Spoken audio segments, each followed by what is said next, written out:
Hi friends, అందరికీ happy morning.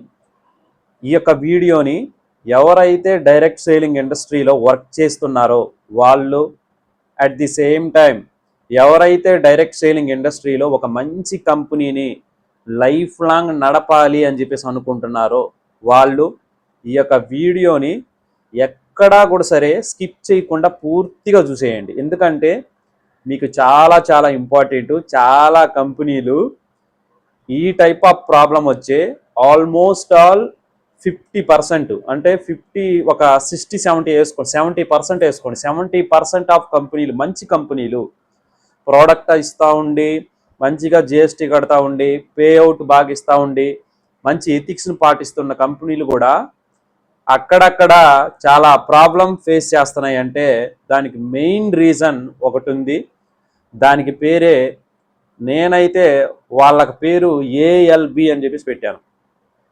ALB అంటే అర్థం లేని బ్రతుకు అనమాట. సో నేను కంపెనీ ఫౌండర్స్ని చెప్పడం లేదు.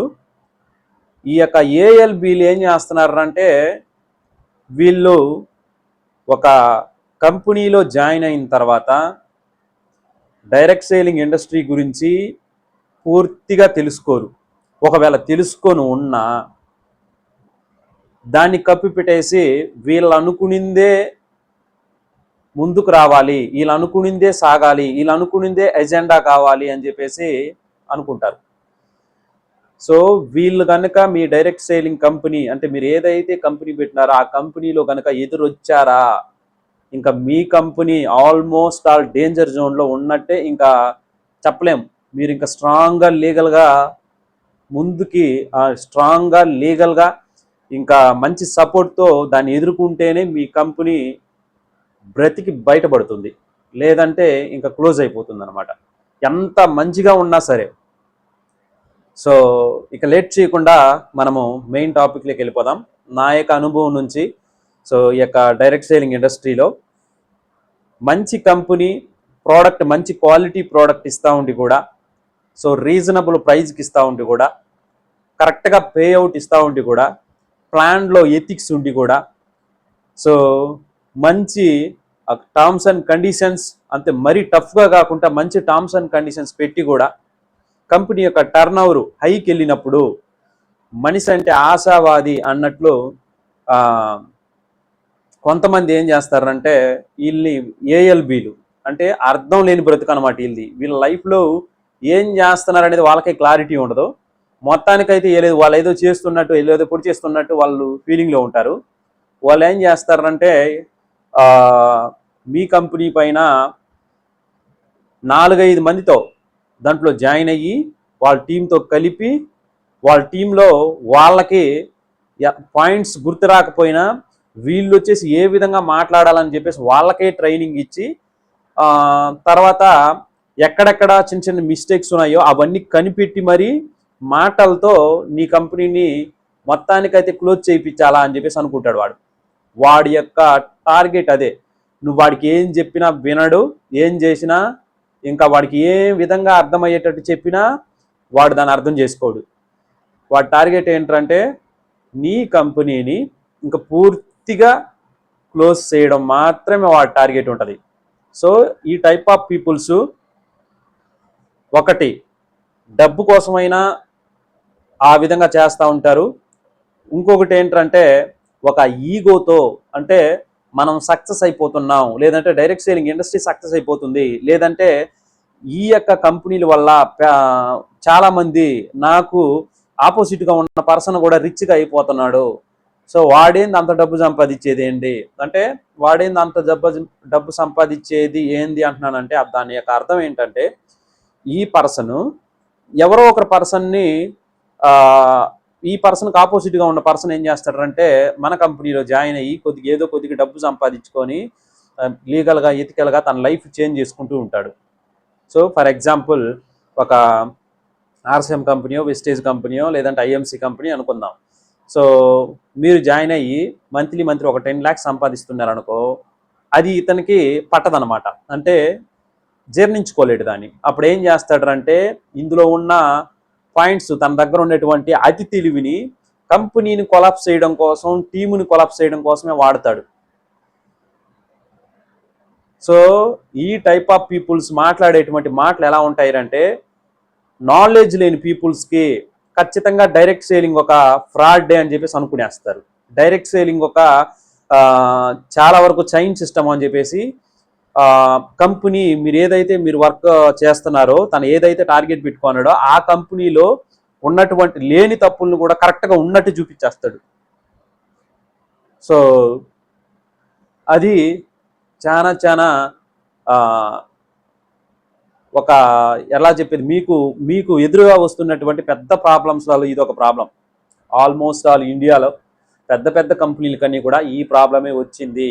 సో జెన్యూన్గా కష్టపడి డే అండ్ నైట్ కంపెనీని డెవలప్ చేసుకోవాలి అని చెప్పేసి నిద్ర లేకుండా కష్టపడి కంపెనీని డెవలప్ చేస్తున్నటువంటి వాళ్ళకి నేను మళ్ళీ వన్స్ అగైన్ చెప్తున్నాను, ఈ టైప్ ఆఫ్ పీపుల్స్ని ముందుగానే గుర్తించి వీలైనంత వరకు మీ కంపెనీ దరిదాపుల్లోకి రానివ్వకండి. సో వీళ్ళు కనుక మీ కంపెనీలోకి ఎంటర్ అయ్యారా, ఇంకా మీ కంపెనీ వాడు టార్గెట్ ఎలా ఉంటుంది. నాకు రీసెంట్గా నేను ఒక కంపెనీని చూశాను. ఆ కంపెనీ చాలా ఎథికల్గా ఉండదు. ఇంకా కంపెనీ పేరు చెప్పాల్సిన అవసరం లేదు. సో ఈ సిచ్యువేషన్ వచ్చింది కాబట్టి చెప్తున్నాను. చాలా ఎథికల్గా ముందుకు ఉండదు. ఆ కంపెనీని ఏం చేశాడంటే, ఒక పర్సన్ ఎలాగైనా సరే ఆ కంపెనీని కొలాప్స్ చేయాలి, ఆ కంపెనీని తీసేయేటట్టు చేయాలని చెప్పేసి శత విధాలు అంటే తను ఏదైతే డౌన్ లైన్తో, తను ఏదైతే టీంతో మాట్లాడాడో అవన్నీ మాకు ఆల్రెడీ వాళ్ళ టీంలో నుంచి ఇంకొక పర్సన్ కంపెనీ ఫౌండర్కి చెప్పుంటాడు. తిను ఏ విధంగా ఇట్లా మాట్లాడితేనే మనము ఆ కంపెనీని క్లోజ్ చేయగలము అని చెప్పేసి ఇతనే ట్రైనింగ్ ఇచ్చుంటాడు వాళ్ళకి. సో ఇతనికి ఏదో పెద్ద పెద్ద డైరెక్ట్ సేలింగ్ గురించి అన్నీ తెలిసినట్టు మాట్లాడతాడు.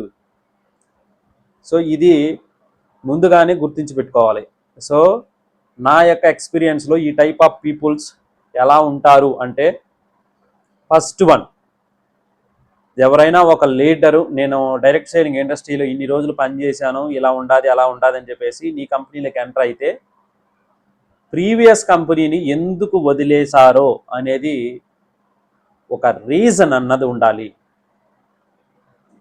ఒక గవర్నమెంట్ జాబ్ని మనము తెచ్చుకోవాలనుకుంటే గవర్నమెంట్ ఏమేమి చెక్ చేస్తుంది, కేసులు ఉన్నాయా, ఇతని క్యారెక్టర్ ఏంటి, మొత్తం ఏ విధంగా అయితే జల్లెడ పెడుతుందో ఆ విధంగా వన్ ఆఫ్ ది బెస్ట్ లీడర్ని మీ కంపెనీలో మీరు సెలెక్ట్ చేసుకోవాలి అంటే తన యొక్క ప్రీవియస్ లైఫ్ మీకు తెలిసి ఉండాలి.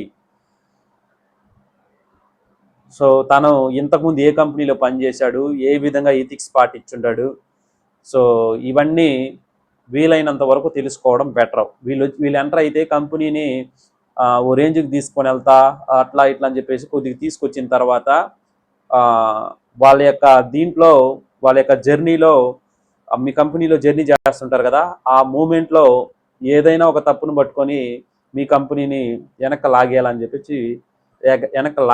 చెప్పేసి ట్రై చేస్తారు. సో ట్రై చేసేది కాదు, వాళ్ళకి మీ కంపెనీని పూర్తిగా కొలాప్స్ చేస్తే కానీ వాళ్ళకి నిద్ర రాదు. ఆ విధంగా తయారైపోతారు ఈగోతో. ఇది చాలా నిప్పురవ్వ లాంటిది. ఒక్కసారి రాసుకునిందంటే ఏ విధంగా అయితే పెద్ద మంటలకి అవుతుందో ఆ విధంగా నువ్వు ఎన్ని చెప్పినా, నువ్వు మాట్లాడినా వాడికి నచ్చదు. ఇంకా నీ కంపెనీని తీసేయడమే వాడి మెయిన్ టార్గెట్ అవుతుంది. సో ఇది గుర్తుపెట్టుకోవాలి. సో ఈ type of persons almost all over India మొత్తం ఉండాలి. ప్రతి మంచి కంపెనీ పైన కేసులు పెడుతున్నది కూడా వీళ్ళే. సో మీ యొక్క డైరెక్ట్ సేలింగ్ కంపెనీ జెన్యూన్గా నడుస్తున్నట్లయితే ఖచ్చితంగా ఈ టైప్ ఆఫ్ పర్సన్స్ని గుర్తుపెట్టుకోండి, ముందుగానే అలర్ట్ అవ్వండి. సో నేనేం చెప్పానంటే, ఈ టైప్ ఆఫ్ ప్రాబ్లమ్స్ వస్తున్నప్పుడు ఆ పర్సన్ స్టార్టింగ్లో గుర్తించకపోయినా ఏదో కొద్దిగా టర్న్ ఓవర్ ఉన్నప్పుడే, మినిమం ఒక 1 or 2 ఐడీస్ తన కింద ఒక 2-3 ఉన్నప్పుడే తన యొక్క టార్గెట్ ఏంటి అని చెప్పేసి మీకు అర్థమైపోతుంది.